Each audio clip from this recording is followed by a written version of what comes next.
The Israeli military is raping Palestinian detainees systematically as a policy. The Israelis are not even denying that they're raping the Palestinians, but they're debating whether or not it's wrong to rape Palestinian detainees, because Israel and Israeli society pretty much agree that it's completely acceptable to gang rape Palestinian detainees, which is exactly what they're doing. If you're a subscriber to the New York Times and you're thinking, oh my God, I didn't see this article, calm down, they covered it. This is how they reported the story.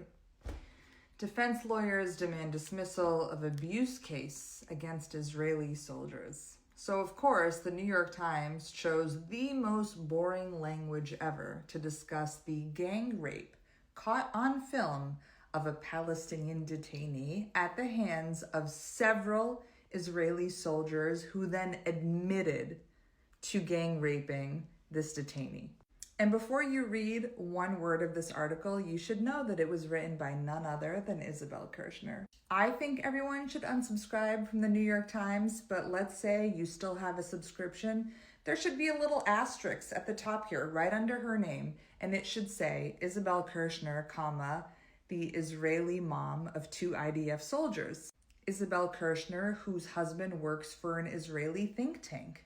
Isabel Kirshner, the white British national who decided in the 90s that because she is Jewish, she belongs in the Middle East because it is her God-given right to live on that land, even though she's not an Arab.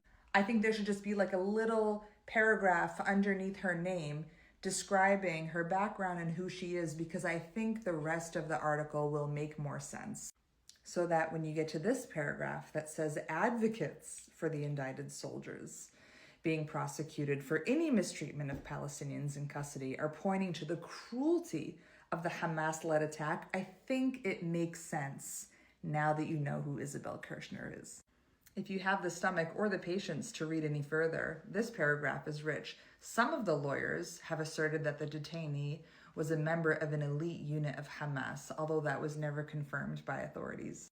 I wonder whose job it is to verify information that's probably inaccurate. I mean, one could argue that that would be a journalist's job, but it's the New York Times. I mean, it's almost as if the New York Times is acting as a mouthpiece for a foreign nation, but like they would never do that, right? Anyways, read what you want. I just think you should know.